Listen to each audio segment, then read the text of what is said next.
La Jump Festa 2024, ça y est, c'est terminé et j'aimerais faire un point sur cette convention-là afin de vous livrer mes impressions en tant que résident et surtout chaque année je m'y rends et qu'est-ce que j'ai pensé réellement de cette Jump Festa 2024. Alors, globalement, ça reste un salon très sympathique pour la simple et bonne raison que c'est gratuit. Et ça, c'est le mot le plus fort qu'on peut avoir, la gratuité, c'est gratuit. Gratuit. T'as une Japan Expo gratuite et au lieu d'avoir énormément de boutiques à la con où on te vend du AliExpress, là tu as de l'exposition. Alors de ce que j'ai compris d'après les chers copains One Piece Passion et Sofiane le Geek, c'est beaucoup plus petit que la Japan Expo, mais en même temps si tu vires toutes les boutiques à la Japan Expo, il reste quoi? Il reste quoi au final? Voilà. Alors un salon sympathique, oui, mais que je trouve un peu mou cette année. Alors, ça a été centré globalement sur One Piece. À fond One Piece. En même temps, cette année, ça a été l'année One Piece. Moi, j'appelais vraiment ça l'année One Piece 2023. Ça a été du Gear 5, du One Piece à tout va, énormément de figurines, énormément de merchandising, machin, de ci, de là. Tout a été en mode projecteur sur Luffy, il faut qu'on le mette en avant. Donc beaucoup de One Piece je trouve dans les parages. Pour ne pas changer, on avait notre coin figurine, ça c'est plutôt cool. Par contre, c'est sympathique de nous montrer les produits définitifs qui arrivent dans les semaines et petits mois à venir, on va dire début 2024. Mais où sont les vrais protos en gris, monochrome? Là je te parle de vrais gros protos et tout. Alors il y en avait quelques-uns de quelques licences. Mais concernant les grosses franchises, One Piece, etc. Alors on a eu Naruto, c'est vrai. Mais bon sang, j'ai trouvé ça mou. En figurine, j'ai trouvé ça mou. Le côté manga, le côté planche d'origine, le côté on peut regarder un peu quelques illustrations, j'ai trouvé ça vraiment génial. Pareil, il y a le coin One Piece, on voyait les planches d'Oda, de la main d'Oda. Halo, le maître en face de toi. Je trouve ça vachement cool. Jeux vidéo, j'ai trouvé ça vraiment très léger également. À part Final Fantasy VII, on avait du Rebirth. Bon, moi j'ai joué 1 heure. Au Tokyo Game Show. J'ai oublié de vous faire la vidéo. Je vous en ferai une vidéo. Ne vous inquiétez pas, avant que ça sorte en février. Je ferai ça en janvier. C'est cool, mais pour le reste. Après, du côté de Bandai Namco, un énorme stand de Dragon Ball Fusion World Card Game, machin, mes couilles. Ça c'est cool, pareil, on nous file des cadeaux, pareil, c'est génial d'avoir des cadeaux. Mais, à part ça, on va dire que le salon était... Si je devais mettre une note, je mettrais un 12. Et pourquoi je vous dis ça? Parce que, il y a quelques années en arrière, tout était mélangé. On avait accès à tous les halls, on pouvait aller voir les seiyuu se déchaîner sur scène, on avait énormément de concerts en plein milieu, on avait des mangaka qui débarquaient, qui faisaient des dédicaces, on avait tout ça en fait, tout cet univers-là, tout concentré en un seul bloc. Maintenant tout est séparé et ça je trouve ça vraiment chiant. Du coup, tout ce qui est guest, invité, machin, on les voit plus du tout. Alors, certes, la crise sanitaire a joué énormément sur... le changement, l'agencement également du salon. Mais bordel, c'était mieux il y a 3-4 ans en arrière. C'était largement mieux il y a 3-4 ans en arrière. Je vous parle pas de ces dernières années à cause du Covid, mais vraiment avant ça, mais c'était pompé là, c'était mollasson. J'ai passé un bon moment, j'ai beaucoup rigolé, surtout avec le doc et Sofiane, et surtout Kevin, une boule d'amour. Mais et surtout, et vous l'allez voir, c'est la surprise aussi dans la vidéo. Il est là, il va donner son avis. Donc voilà, écoutez, c'était un salon bon, mais pas fou. Du côté de cosplay, du côté des cosplayers, c'était sympathique, mais pareil, j'ai trouvé ça je trouvais qu'il y avait pas beaucoup de monde. Alors que d'habitude, j'ai l'impression que c'est blindé, tu vois, là, il y avait vraiment quelques cosplayers, cosplayeuses. J'ai croisé d'ailleurs Freza Sama, très gentil, adorable, toujours une perle, cette gente dame. Et puis voilà. Concernant la vie des autres, je vous laisse avec cette vidéo parce que je trouve ça hyper intéressant d'avoir également des retours de personnes qui viennent de France, qui découvrent la Jump Festa. J'arrête de parler et je vous laisse avec eux. Alors je suis dans le salon, je traîne des pieds, qui c'est que je vois là-dedans? Josh l'Otaku! Eh oui, c'est moi. Ça va mon ami? Impeccable. Allez, franchement, Tu kiffes? Première Jump Festa. Alors attends, avant toute chose, on te retrouve où sur les réseaux? Alors, sur TikTok, sur Instagram, sur Twitter, et bientôt sur YouTube, je vais refaire mon retour, mais doucement. S'il te plaît, parce que là tu nous manques. Ah bah tu me manques à moi. Ouais, ça fait plaisir de te voir, de te croiser dans ce salon-là. Bah, moi, ça me Et fait comme plaisir je viens de te demander, est-ce que tu kiffes le salon? Alors le salon, il est incroyable. Alors Japan Expo, on se remballe. On se remballe. Non, je rigole, non, franchement. Il a raison, non, en vrai. Attends, c'est gratuit. Oui, et gratuit, c'est gratuit, on paye pas un. On va rien dire. Quel est le truc qui t'a marqué en entrant dans le salon? Le premier truc. Alors le premier truc, déjà, en fait, il y a beaucoup de monde, mais on n'a pas cette sensation d'être étouffé. Tu vois, c'est ça le truc, c'est que en fait, tout est bien, on va dire, cadré, on va dire entre parenthèses. Là, en fait, t'as pas la sensation du monde qui t'étouffe et tout ça. Tu te sens apaisé, t'as pas chaud autant qu'à la Jump Festa ou tout ça. Tu te sens oppressé, tout ça. Là, tu te sens bien et waouh, le décor. Et du côté des animations, de ce que proposent en fait les différentes allées, quel est le truc qui t'a un peu marqué, on va dire? Ah bah, y a pas photo, hein. Les nouvelles figurines. Alors là, moi, de voir de mes propres yeux les nouvelles figurines, alors que d'habitude, je vois sur Twitter, je suis là à dire sur Twitter, oh purée, qu'est-ce que j'aimerais bien la voir en vrai et tout ça, et que là, ça se passe aujourd'hui, c'est un rêve qui se réalise. Sincèrement, c'est un rêve qui se réalise. Est-ce que tu as pu voir du côté des mangaka? En fait, ils ont fait des expositions de planches d'origine. On a vu. Oui, on a vu, on est passé devant là, et il y avait toute une allée, et magnifique. Et ça, pareil, c'est hyper impressionnant. Encore une fois, on est dans un salon gratuit, je tiens à le rappeler. On a du jeu vidéo, on a de la figurine, on a des prototypes, on a des planches de manga, on a tout un univers en fait orienté Japon et manga. Et forcément, croiser Josh l'Otaku dans ce lieu, je trouve ça dingue, ça fait extrêmement plaisir. Donc voilà, c'était pour vous donner ces impressions qui sont plus que positives. Est-ce que tu recommandes le salon à la communauté? À 100 000%. 100 000%. C'est juste un peu chiant pour rentrer, mais il recommande à fond. C'est tout. Allez, on vous fait des bisous.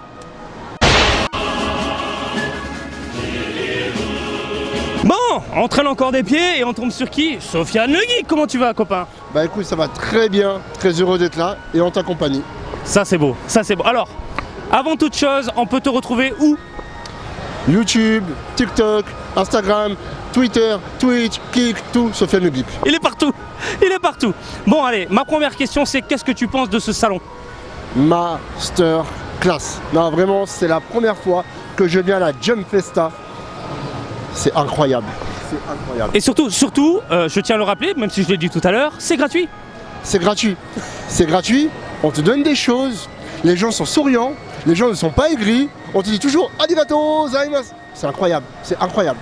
Alors, toi quand t'es arrivé dans le salon, t'as pénétré en ces lieux un peu magistral, on va dire ça comme ça. Le premier truc qui t'a marqué, qui t'a fait wow, c'est quoi?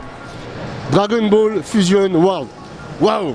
Là, clairement, waouh. Alors déjà, parce qu'ils m'ont donné un deck gratuit, c'est ce que je disais, un booster gratuit, un poster gratuit, et surtout, on a commencé à voir du gameplay avec des choses bien plus approfondies que ce qu'on nous avait déjà montré dans le trailer. Et là, franchement, ça commence à être très très beau et j'ai hâte de mettre la main dessus, 16 février 2024. Alors, de ce que j'ai vu sur ta chaîne, toi, tu es très Dragon Ball Legends. Est-ce que tu allais faire un petit tour du côté de Bandai, etc.? Bien sûr, j'ai été faire un petit tour du côté de Bandai. Bah, forcément, Dragon Ball, Bandai, la passion, quoi, tu vois. Et comme je vais me mettre également à jouer à Dragon Ball Fusion World, parce que je joue à Dokkan de Legends comme il a pu le dire, là j'ai hâte. Là j'ai hâte et je pense qu'on va se faire des duels, on va se faire des tournois. On peut même récupérer des cartes spéciales en faisant des tournois. Et la carte, on l'a vu en avant-première, elle est incroyable. Et est-ce que tu as déjà fait le tour là, c'est bon? Ouais, c'est bon, j'ai déjà Ok. fait le tour. Qu'est-ce que tu as apprécié au niveau des expositions? Quel est le point qui t'a, on va dire, un peu marqué? Bah alors, il y a vraiment de tout, que ce soit dans les jeux vidéo, les figurines, la nouvelle Ichiban, on a pu voir les figurines en vrai. Il y a un Bardock SCJ3, Bardock c'est mon perso préféré dans l'univers de Dragon Ball, alors forcément quand je vois ça j'ai envie d'acheter les tickets et c'est ce que je vais faire d'ailleurs avec Marty. On va se faire un duel, on va se faire un défi. On va faire un duel et forcément il y a également des figurines Dragon Ball, on a du jeu vidéo mais également des licences, j'ai vu Bleach, des annonces avant-première etc. Est-ce que tu as pu admirer la petite exposition des mangaka avec les planches d'origine, One Piece, Dragon Ball et compagnie? J'ai pu admirer ça, tu pleures du sang avec le sourire, tu pleures du sang avec le sourire, c'est incroyable. Bon voilà, merci pour ton retour, écoutez, ça fait plaisir de croiser des potes, c'est des potos, hein, voilà.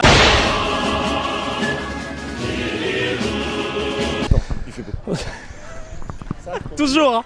Toujours, c'est un truc de dingue. Attention. Ah, ah. 1, 2, 3. Oh putain, il enchaîne, hein.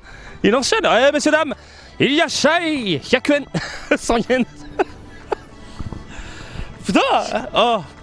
C'est quoi c'est Amiral One Piece Je pense que je vais me faire un cosplay un jour d'Amiral. Ouais, non, mais là c'est chaud. L'Amiral Boulet. Bon, on a commencé cette vidéo en beauté et on va la terminer en beauté avec notre très cher One Piece Passion. Comment tu vas? Très bien, très bien. T'es fatigué? Ça va, franchement ça va. Contrairement à d'autres, je vais très bien. Ça veut dire quoi ça? Je l'avoue, je suis totalement explosé, je sens plus du tout mes jambes. Alors avant de commencer, j'ai posé cette question à tout le monde, où est-ce qu'on peut te suivre, où est-ce qu'on peut te retrouver? Sur la chaîne Sofiane le Geek, je fais du DP Légende, je fais du TikTok et tout. Ah non, One Piece Passion, voilà. La passion de One Piece, la vraie. La vraie. Oui. Bref, je sais même plus où j'en suis, je suis perturbé, il a le tête en pointu, en fait j'ai touché, ça m'a fait bizarre. Ah non mais c'est fin de vidéo, on est fatigué, voilà. On se lâche un petit peu. Donc, je vais te poser la même question que tout le monde. En entrant dans cet événement particulier purement japonais, quel est le point qui t'a vraiment marqué?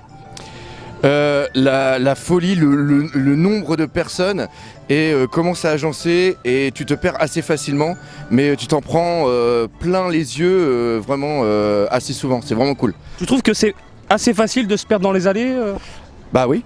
Non mais je veux dire, parce que je trouve que c'est assez bien agencé, c'est plutôt bien organisé, ordonné. Il y a seulement eu un truc où je me suis planté, c'est-à-dire que entre les deux halls, trouver la sortie il n'y a qu'une seule petite sortie qui permet de faire l'accès entre les deux. Tu sais, il n'y a pas comme en France plein d'accès.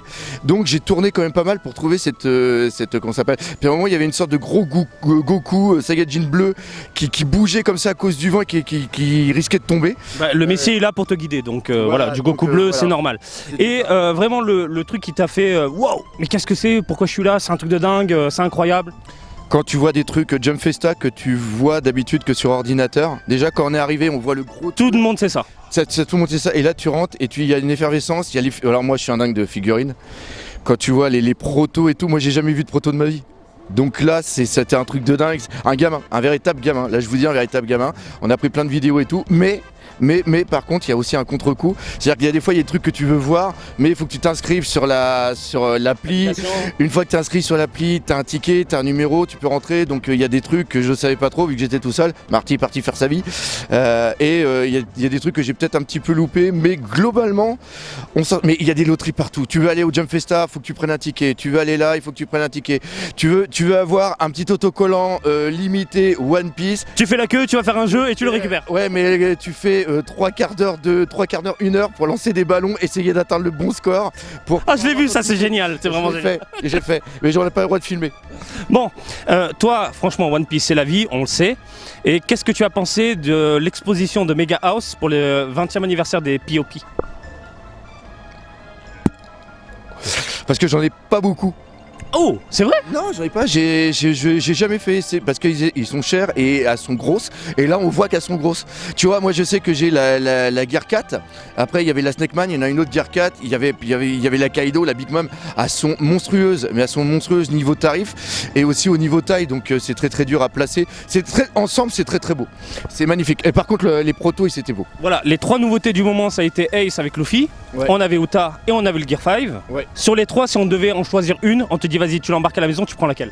Sans hésiter, la Ace et la Luffy, elle a une nostalgie qui s'explique pas, surtout quand elle est première. C'est absolument dingue. Ça m'a cassé les bonbons, hein, je reste poli, mais punaise, qu'est-ce qu'il y avait comme truc Dragon Ball? Ah mais c'était la folie. C'était assez soft. Hein? Étant un habitué des Jump Festa, je trouve que c'était assez soft du côté de Dragon Ball. Mais bon. Ah, par contre au niveau de One Piece, et ceux qui aiment, tant mieux, mais il y avait les costumes, rien que pour ça je suis content d'être venu, il y avait les costumes de la série Netflix et les vrais costumes, il y avait le vrai Gomu, le fruit, l'escargot et tout, donc c'était dingue. Ils ont réussi à choper énormément de costumes, idem pour le côté coin comédie musicale, ils font des comédies musicales One Piece, Naruto, etc. On peut voir les costumes des comédiens, c'est un événement très sympathique. Est-ce que tu recommandes ce genre de lieu à la communauté? Oui, hein, c'est gratuit de toute façon. Alors c'est gratuit, mais il faut connaître quelqu'un pour les applications, parce que c'est un enfer. Je pense que ça va revenir à la normale d'ici quelques années, mais c'est à faire. Par contre, vous voyez, j'étais hyper hypé. Aujourd'hui, j'ai la place pour les 2 jours, mais demain, je ne viens pas. Parce qu'il y a une certaine redondance dans la chose. Demain, il va y avoir des annonces. Donc, quitte à passer la journée à refaire la même chose pendant des heures pour voir l'annonce. Et en plus, l'annonce, c'est un truc qui va être annoncé, tout ça. Mais je pense qu'il n'y a rien qui va être donné. Et de toute façon, il y a mon poteau qui est là. Ou alors, mon ami qui aime bien Dragon Ball, qui est truc One Piece, il les offre. Donc voilà. Mais faut le faire au moins une fois. Faut le faire, voilà. Bon voilà, bah écoutez, on va vous laisser tranquille. J'espère que cette vidéo vous a plu. Une vidéo impression de plein de beaux petits mondes. Et puis on vous donne rendez-vous à suivre. Bah, suivez toutes les chaînes de chacun et vous allez avoir plein de petits contenus hyper sympathiques sur différents univers. Un d'autre à ajouter. On se fait la bise quand même pour dire au revoir. Ta braguette est ouverte. Ça c'est pour après. Bon, c'est la bise alors. Parce qu'après, on pourra plus. Allez les bisous.